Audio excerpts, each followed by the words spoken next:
Welcome to this session of the Ancestral Healing Summit with my guest, Mona Delfino. Our topic today is Bloodline Affiliations. Mona Delfino, a quantum shaman and energy medicine practitioner, has worked on and helped heal thousands of people across the world. She's a sought-after speaker and healer who takes medical intuition to a whole new level, and she's with us today. Mona, thank you so much for joining us. Welcome. Thank you, Lisa. It's good to be back with you. I appreciate this. This is going to be fun.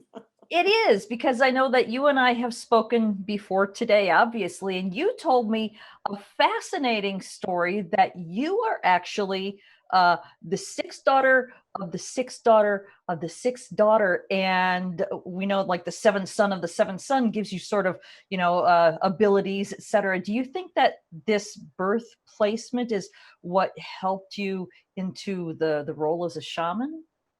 Oh, I think so. I really do. I feel like it's all part of the big picture.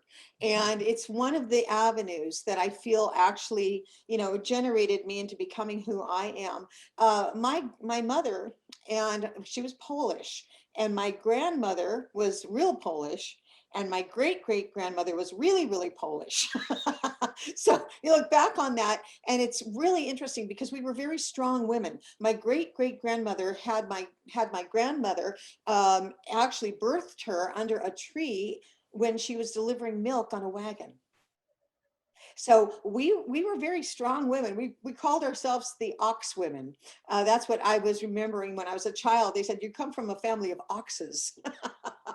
And so I don't know, I took that as a compliment. And so, but it's true. It's true that, it was a bloodline thing. And way back in time, it was even my great great grandmother was the youngest of six. So it was a progression of, we were all females, the youngest of six in a family. And then we were the strongest in our faith. Now, granted, my mother was Catholic, my grandmother was Catholic, my great great grandmother was Catholic.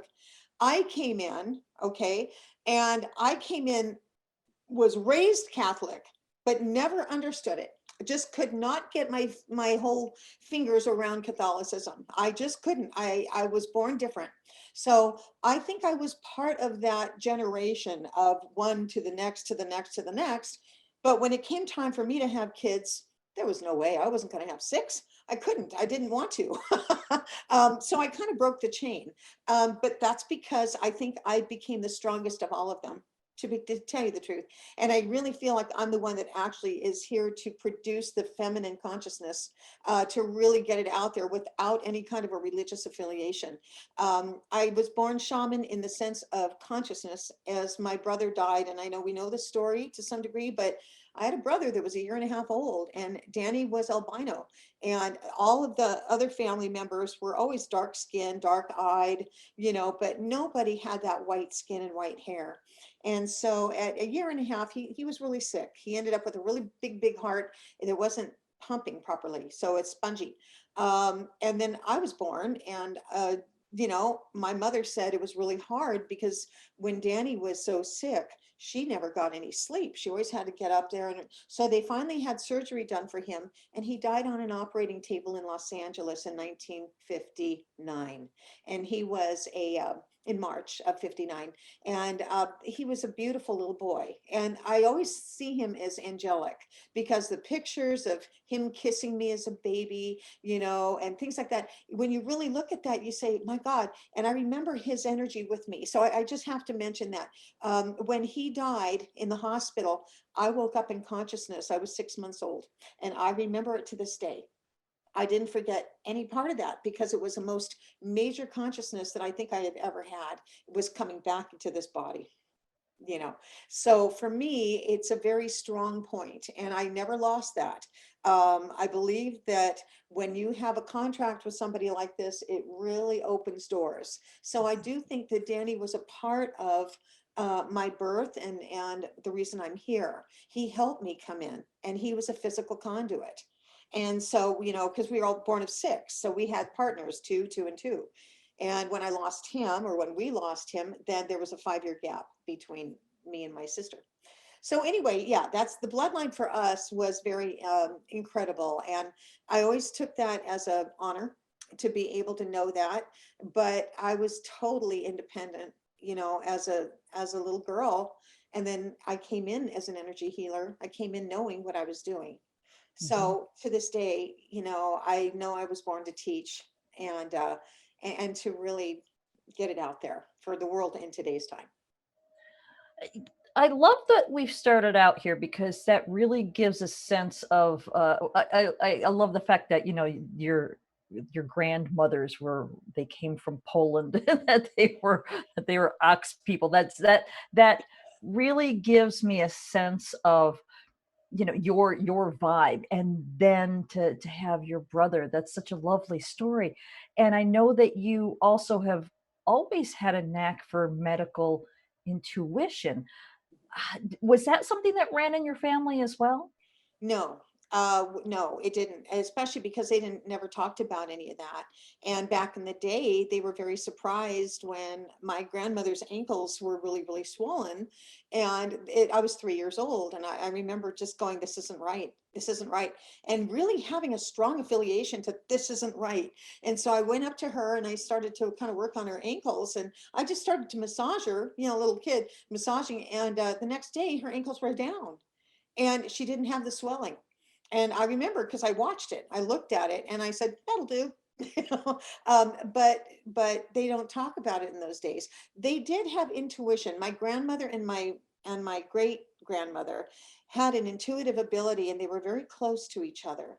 Because I talk, my cousin, we talk, and we know that their background was very close. And as sisters, and all of their family, they were always really close. The Polish are very strong that way. Now, my father was Italian, so I have the fire of the Italian, but I have the Polish bloodline affiliation. But my father was really strong Italian. And so, when I look at it like that, then it really has helped me to come out and be who I am. Mhm. Yeah, well, so then, the dichotomy of Polish on one side and Italian, they're very different vibes, different folkways. And do you have any inkling about why you were born into those specific ancestor lines? Yeah, I do. And I believe a lot of it is because I was here to initially come in with this family to see the strength that I actually had even as a child. They provided me opportunities that I don't know how many other families would have provided these opportunities. It wasn't conscious. They would never have supported me in this kind of level. But, it was ways that came in, like we had six sick dogs. We had dogs that weren't well, and we had a lot of animals and things like that. And I remember just going up to them and taking care of them. If they were sick, I laid my hands on them and said, "No, we're not going to have that." And, it just seems so natural for me, even as a child, to be able and just say, "No, that's not right," and take care of it, make it right. You know, and so for me, that's how I was raised. Now, they didn't encourage any of that. My dad had a real good sense of humor, and they made fun of me one time when I killed 30 chickens. I was a little girl and I was learning how to crawl, and I wanted to touch. I always had to touch. And my dad had bought all these chickens, and they were babies, and he started a chicken farm, and I turned around and killed every one of them. And I squeezed them because they were so cute. And I didn't intend to do that, but my dad thought that he got a bad batch, so he got more. Until he found me on camera going, "Oh, they're so cute," And so we always laughed about that because Mona was always touching the animals, even as a child, baby girl. So yeah, I mean, I have had so many experiences, even as a kid, to come up and learn about mysticism. And I never really had a lot of opportunity to be with neighbors and friends. I just never wanted to. It was something in me that preferred to be alone. I like to play by myself. Again, there was 5 year gap between me and my sister. And so I actually ended up doing quite a bit on my own. And I learned a lot on my own. And at 6 years old, I had a light experience. And I'll say this real quick. It was called a light experience. And I remember playing with a blade of grass, and I looked at the grass and it had a little bit of hair on it. And I thought, how does grass have hair? And I remember just being so intent with that. And then I picked a piece of grass like this and I looked at it. And as I was looking at it, my vision went white. I went blind. And I literally was blinded for about 2 minutes. And I remember looking around, and at those days, this was in the early 60s. And I remember that we used to have air raids, and we were told about air raids. And that was when, Kennedy was president. And so we were having the Bay of Pigs at that time. So I only knew what I knew from hearing my parents talk. But I thought maybe we'd been bombed because everything inside was white. And if I looked across the street, it was white. So the bottom line is what I ended up doing is before I actually started to freak out, and I was getting ready to get scared. Just before I did, I remember hearing a voice that came to me and it said, "Don't be afraid." The minute I heard that voice, I knew it didn't have a tone to it. It was just words, "Don't be afraid." And I remember trusting that voice. And then I backed out of the fear. And as soon as I realized I wasn't afraid, then my vision came back. So it was only 2 minutes, about 2 or 3 minutes long. And I never could understand that until I went to a class on mysticism when I was in my 20s. And they said, anybody with a light experience, and I wasn't sure what they meant. And they said, this could be a spontaneous, momentary light experience. If you have one of those, more than likely you have a calling in your life that you're going to have to follow. And so this happened to me at 6 years old. And so things like that. And that's how I knew I was coming into a different time than other people. And I couldn't talk about it because we didn't discuss those things. Right, right. Now you obviously landed in this specific family to, mold your personality and to steer you in the directions you needed to go in, even if it wasn't necessarily an easy, none of us have an easy life, and our parents are all crazy, and it's funny how smart they get once we grow up, that type of thing. So you seem to have a pretty good idea of why you were born into your family specifically. I'm wondering about people who are watching this who just I don't know why I ended up with those people. How can people who don't know sort of tune into the favor that's being done for them to being born into a possibly dysfunctional family? That is a very good question. And the way I would answer that is we have always presumed that it's the way that we're treated as children. We come in and either we're going to be afraid of, if it's a dysfunctional family, you're going to end up being either scared out of your mind and withdrawing and not talking to a lot of people, or just being scared in general. And then, but for me, I wasn't afraid. I remember looking at them while we were fighting and saying, that's foolish. Why would they stay together if they didn't like each other? So I had questions rather than getting afraid. I didn't know how to do that. I was already like going, huh?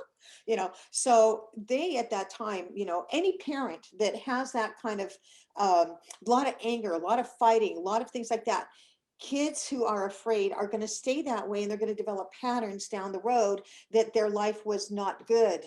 They're going to assume that it wasn't good. I have to tell you that with the amount of people I work on and have for a very, very long time, I have run into so many people, Lisa, who as a child had those dysfunctions, but they were dysfunctions because it was to make them stronger. It wasn't to make them afraid. And I know that now by reading all kinds of energies in people. I've known this for years, that when people come into this world from another lifetime, they're coming in to learn their lessons. But it means that they think they're coming back for a purpose. When you're on the other side and you're born back into this world, you think you're coming back for a reason that you intended personally to come back for. In other words, you had lessons that were not fulfilled.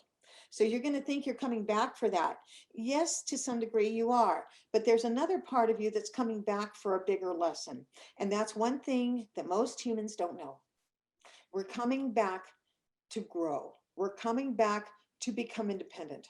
We're coming back to learn how to be stronger in our world. How do you deal with that as a child? It's very, very, very difficult to deal with dysfunction when you're a kid.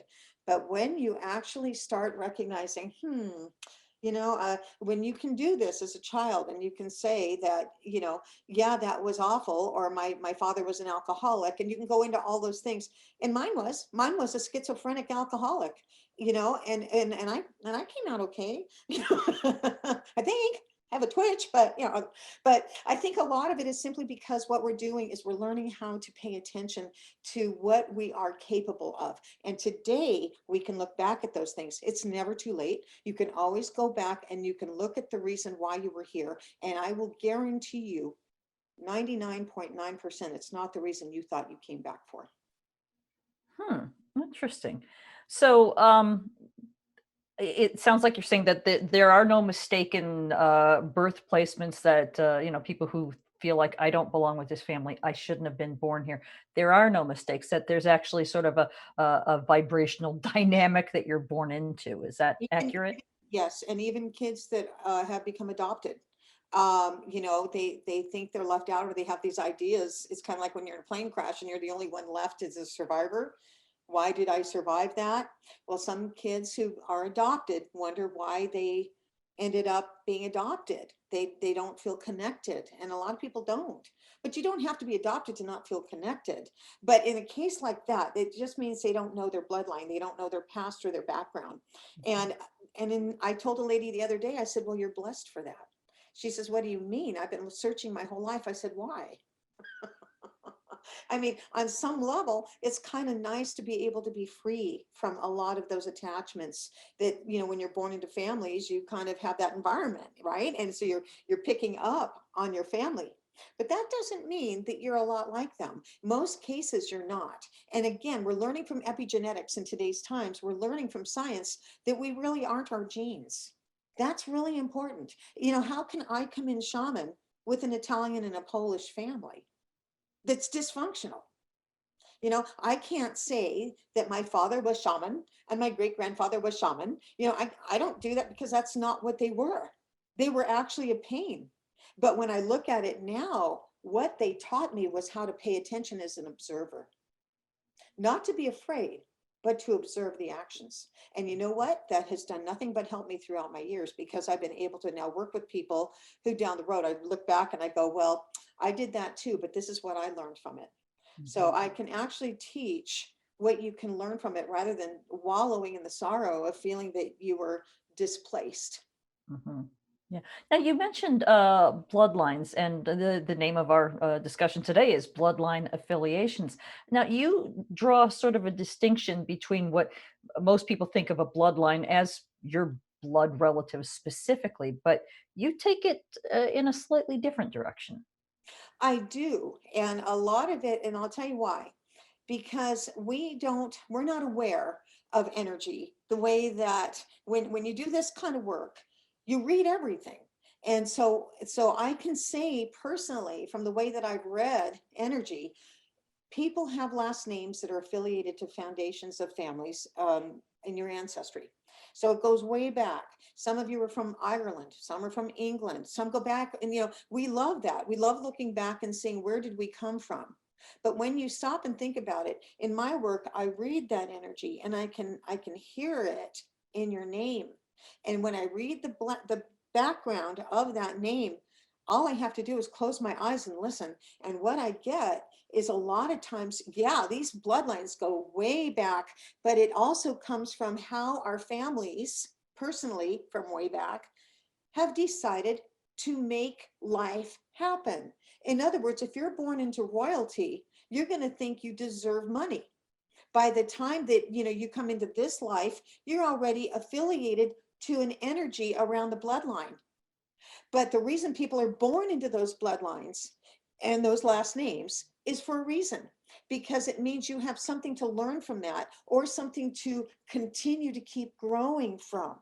I've seen people from royalty. I've seen people who have been shot in battle.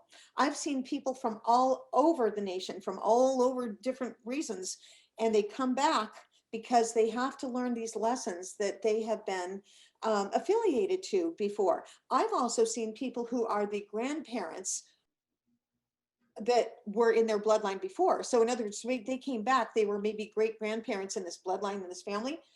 And I've read energies where these people come back to help the family, but they were actually the great grandmother. So they're born again into their same family to help the family to heal. And so we have so many things we can go on from bloodline. So we can't, you just can't put everything in a category. It's almost like saying, why should babies die of cancer? Or why should these things, we have questions. Why does this happen? Well, because in another lifetime, that child was an adult. And when that baby was an adult in another lifetime, they didn't have that cancer, or maybe they did, but they needed the lesson to come back to teach the family. You'll notice that lots of kids who have cancer don't make that big a deal about it. And see, we do, because we're the adults going, oh my God, children should never have to go through that. My point is that we are not here to judge a situation that they came back for. So bloodline affiliations are important because you are born into the resonant frequency of that vibration of that name. So in other words, yes, that bloodline had these kinds of things happen. Maybe it was immigrants, immigrant families who worked their tail off, trying to make a living. Maybe there are some people that worked 4 jobs trying to make ends meet for their family.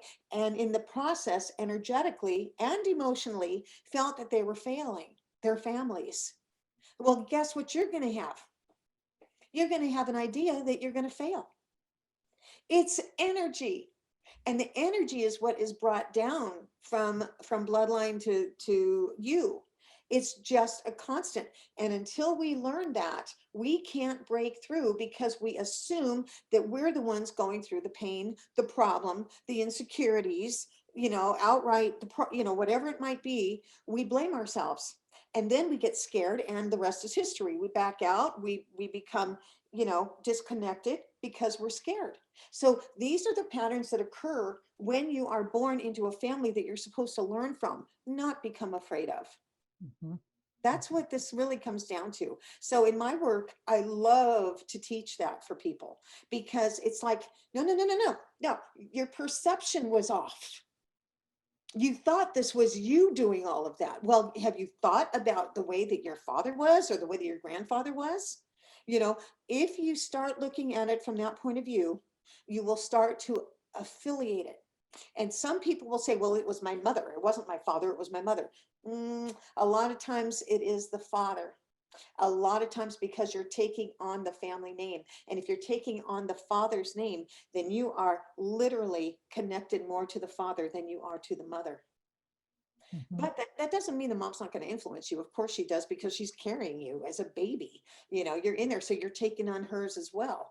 But it really, a lot of times it's the name and the frequency of the name that I read in people to help them to heal.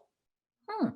That's really interesting. And I want to make my own point here. You're saying, people say, well, it was this parent, not this parent. I learned from my personal experience that one of my parents had a completely different personality once the other one passed, because this person was sort of putting on a disguise for this one. And we didn't learn who this one really was until the Exactly. disguise had been removed. So we don't always know people's personalities as well as we think we do, but I digress. What I Exactly. wanted to ask you about is, as a medical intuitive, which is just fascinating to me, can you explain how, if you're reading somebody, first of all, how do you, I don't know if you can even explain how does it work to be a medical intuitive, but the question is, when you're reading somebody, doing a medical intuitive reading, what does it look like to see a family pattern, whether it's a disease or an addiction or something that has kinked their hose so that they're not going as down a healthy path that they could as they could. It's interesting. That's a good question. It's from the heart.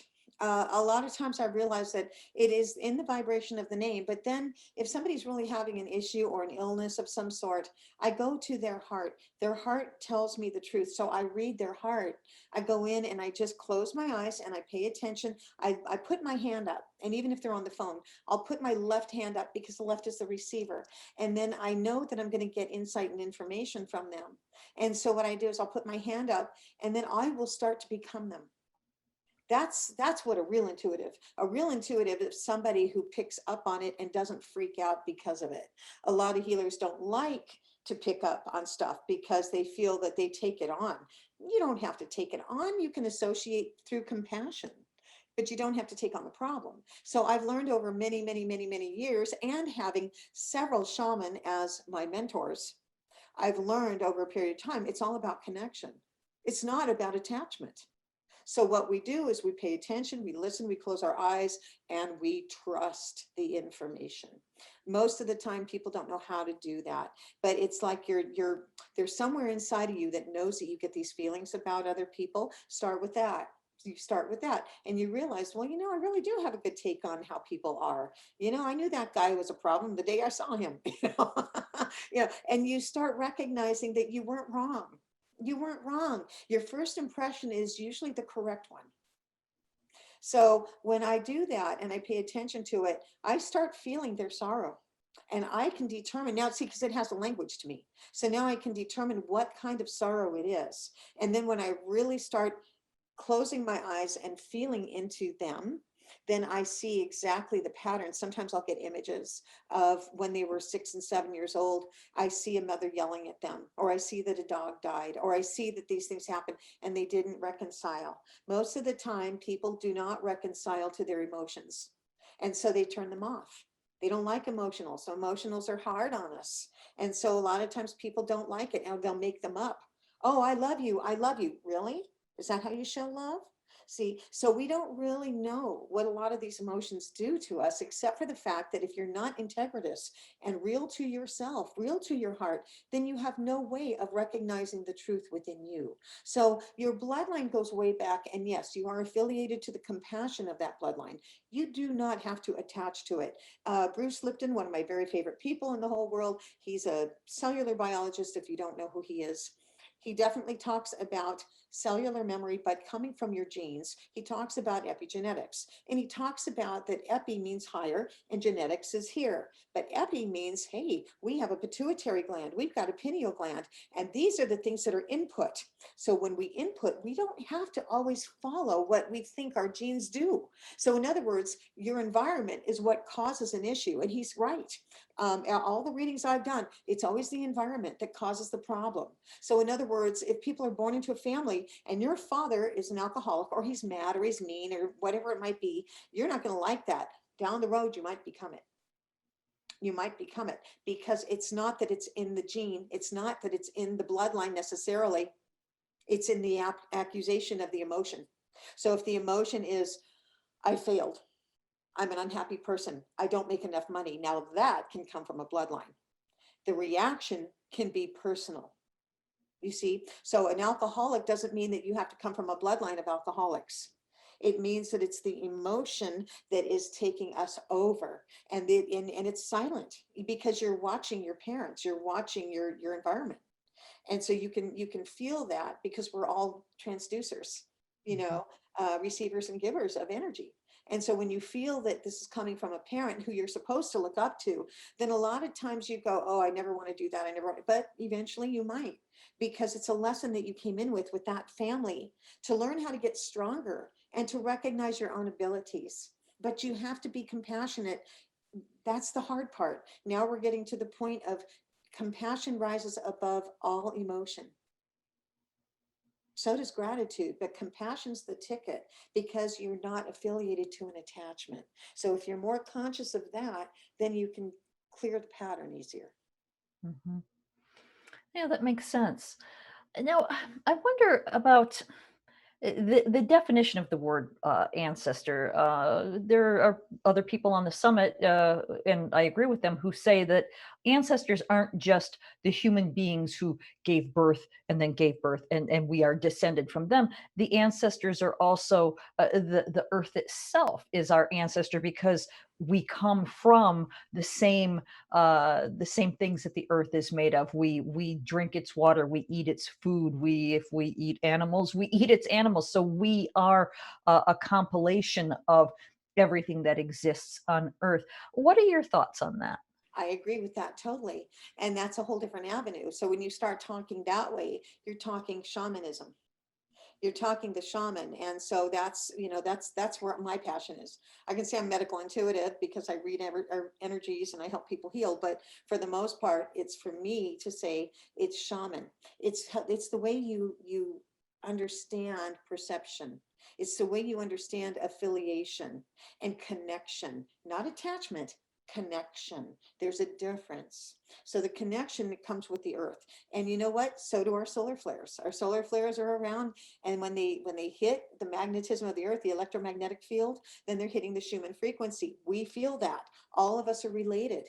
That's why the Native American is so important, because and every other type of shaman, because we're all recognizing that we are one family. There's really no difference. We all have very, very, very similar abilities. We have similar understandings. And we're coming into a time now in 2021 where this is going to be the year of unity. This is the year that we're coming in to really make a splash, because we've gone through our hard times. And the ancestors are there to help us and protect us. I know that for a fact. I did a reading on the White House, and I got the ancestors coming into a white room. I closed my eyes and I started to want to heal it when there was that big breakout at the Capitol. I started to do this energy work just to feel it. I didn't want to heal it unless I was asked to, but I went in because I was curious. And so then I started reading the energy, and I saw the ancestors. I saw Native American ancestors coming in. I saw the George Washington bloodline coming in. I saw all this, and I saw them like a wave. It was like they were coming in a wave. And in other words, they're all on the same page. They were coming in to help and to clear a lot of what was going to be in our future. They did. And one of them was Eleanor Roosevelt. And I never knew who she was really until I felt her. And then I started realizing we are really blessed. We have a lot of ancestor affiliations without knowing that we do. But also it's going to be, it is a lot of your bloodline. It's a lot of your great great great great great grandfathers and great grandmothers. It is, because when they cross over, and I think this is important to talk about, when they have crossed over, they have learned on the other side what dynamic you really are, who you really are. And they are able to help us from the other side to clear our patterns. And that's why a lot of times in these readings, we will get great great grandmothers or great grandfathers, or we'll get people that are affiliated to families, because they are a part of us. But yes, the big picture is the earth. The earth actually is our teacher, not just an ancestor. She's our teacher, and she's everything. She's our current as well as our past. And so are the volcanoes. And I have a strong affiliation to Pele in Hawaii. And I worked with Pele for 3 years, once a week, going to the crater and listening to the wind. I could listen to her messages every single week, and I wrote them down. I got to the point where I actually wrote a book, and a lot of that was in the sacred language of the human body. But Pele talked a lot about how people don't pay attention and they don't listen, that they don't know what love is because they don't give themselves the opportunity to find out. Hmm. That's really beautiful. Thank you for sharing that. Mhm. Now, I'd like to go back to what you were just saying about the reading that you did for the White House, and sort of take that a little further. Where, in my view, that this time of transformation that we're going through, there's no denying. I don't care what your beliefs are. You cannot deny that we are going through some kind of change right now. And Oh, my historic. belief is that we are receiving all this push from our ancestors, whether it's our people or whether it's the earth, whatever it is that created, had a part to play in where we are right now. We're going through this massive change, this transformation. And I know that you've talked about how this is sort of the end of us being in servitude to our past. Oh, big time. Yeah. Yeah. So why don't you go there? I'd love to hear how Okay. that connects with the whole ancestral thing. Well, you got to remember, life is like a book, and every day you turn a page. Every day there's a whole new thing to learn. There's another avenue of understanding things every single day, and you can wake up from a sleepy time and where you had a dream, and you can wake up feeling different because of the dream. Everything is timing with spirit, and yet there is no time. So the interesting part is what you're ready for comes through. So I would say we are at a point now where we have learned a lot of times, and this is what I see a lot of in my clients, is that we're not here to survive. We did not come here to survive. Now that might have been 200 years ago, okay? And when we were being chased by cavemen way, way back in the day, that could have been that we were surviving of that. But again, bloodline takes us to this point today where we are still running into fear. We're still running into our adrenal glands working so hard. That's why we have to have a pandemic, because a pandemic says quiet down. And it has to take something that big to make us have to stop. Stop, quit being a robot. Nobody told you to be robotic. Where's your wind up? You're already wound up. So slow down. And that's what this is all about. We don't want to push the river. We want to listen to the river. That's what all of this is about. It's paying attention, closing down a little bit, but realizing that we are not here to be harmed. We're not here for that reason at all. And some people live in that state of fear because it's where they came from in another lifetime. They still keep coming back, and then they have that same reaction. So you are a conscious being. You're a conscious being that can make a decision to stop in your tracks and say, this is bogus. Why am I doing this? It's a basic illusion, but yet it seems real because we've been through it before. So it feels real to be in fear, but it's only an illusion.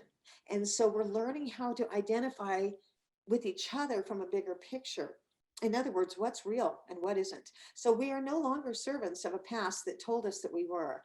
And we're coming in now from a survival and servants work and all those things. You don't want to look at life necessarily that way anymore, because you're coming in as an individual leader. And you might want to call that an individual co-creator. And it's the way you term it, it's the way you see it, that will help you to realize that you're tired of the past. Everybody I talk to, we're tired of it. We don't like that. That's why the world is changing. If it wasn't for the individual human, our world would not be changing this dramatically. It really goes hand in hand. Same with our cosmos. Everything is working together, and that's what connection is. That's the deep rooted part of shamanism, is connection. So nothing is separate. So when you can see it from that viewpoint, you know that you're never alone. That now you can start realizing that, hey, there's a bigger picture. I just didn't know about it. But then when you start trusting a bigger picture, you calm down. And you realize there's really nothing to be afraid of. And that, all of this hoopla that's going on out there, it's just stuff that's coming up to come out. It probably won't be there tomorrow. See, the day is going to change. The page is going to change. And then we're going to be in a new chapter. And every full moon is a new chapter. So if you look at it like that, and you'll see that we're always writing the book. And so you're the author of your own book. What do you want it to say? And we're in that time right now. It's a beautiful time. So as we are starting to unfold all of this old past stuff, we're coming into that new time that you can create on your own. And you can know that you have ancestral background that actually supports you, because you do. But on the other hand, you can be grateful for that. But they're asking you to be your own leader. Be your own insightful one, and trust yourself. This is something new. It's something we haven't done before, but we are really ready to come into that time. And we had to be at this point to do it, because, obviously 2020 kicked our butt, and we know that it did. We know that everybody went through, a lot during that time. Here we are in a new year, and it's going to change. A lot of these shifting patterns are going to change, because it is true that one year changes to the next, to the next, to the next, like the calendar. And it does, but so do we. And as we affiliate ourselves to saying, we don't want any more chaos, we don't want any more boredom, we don't want to be bored, we want to do something with our life. So remember that you're being asked to do that. We look up and respect the ancestors. Of course we do. That's where we came from. But we also want to remember we are the ancestor. And we are here at this time to be able to engulf what it is that we came here for. And believe it or not, it's not necessarily the reason you think you came back. You're here to learn, to observe, and to ground yourself into a new recognition of what you feel is important.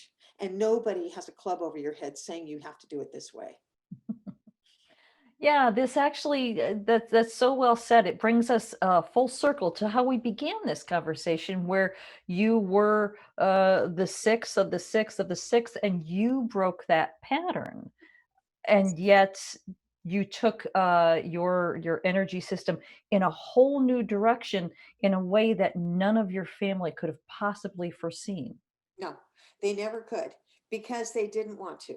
They weren't at that level. And, we all learn and grow by our experiences depending upon how much we want to. But I recommend being the observer, because once you observe, then you have the right to make an action that would be different than if you affiliated to all of that attachment. And so you come in and you can still do it today. You can observe what your past was like instead of going, yeah, I've always been the one that's been the problem, and I've always been the bad guy, the black sheep. And you can say all those things, but yeah, you probably were, but that made you a special one. So, it's all in our perception. We're making it up as we go along. And why not make it fun? That's my Right. take on it. I think that's an excellent take. Now, we didn't plan this in advance. I'm going to put you on the spot, but I know you're going to rise to the occasion. People love your empowerment statements. So, would you be able to whip one up for us on the subject of ancestors? Oh, sure, let's do it. Okay, so when we do the empowerment statement, what Lisa's saying is that what we would like to do is put our feet on the floor, and we'd like to take a nice deep breath and just kind of get into a relaxation kind of feeling. And just close your eyes and breathe a little slower and deeper.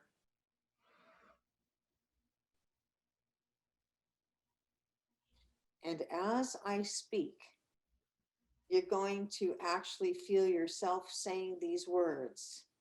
You do not have to say them out loud. And just listen and take them in, and you can repeat them within yourself. Here we go. From this moment forward, I recognize my past to be important, to see that I was emotionally involved. And yet, I recognize a new beginning is within me, not to disassociate because of ignorance, but to allow a new form of moving forward to exist. I give myself permission and respect to listen to wisdom that lives within my heart. I know that all it takes is silence and to be aware of the moment. When I get worked up, I can quiet my mind and see as an observer that I do not have to do that anymore. I give thanks for the moments I live because I am in charge. I respect myself. I open my heart and affiliate it to the deeper wisdom of the ancestors that live within me. I give thanks as I recognize and respect what they have taught, how hard they worked, and I take on that gratitude by living myself the best I can, and so be it. And just take a deep breath.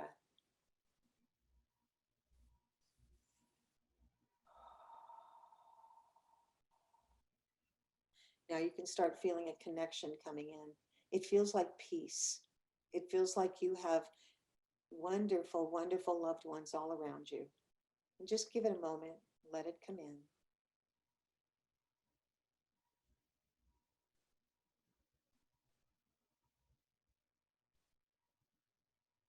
And some of you get goosebumps.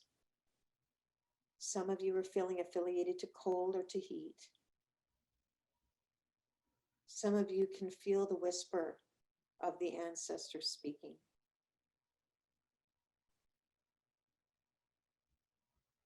And some of you can cry.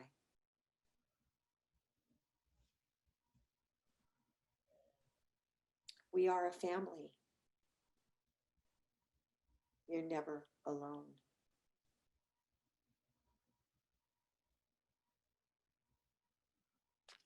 So be it.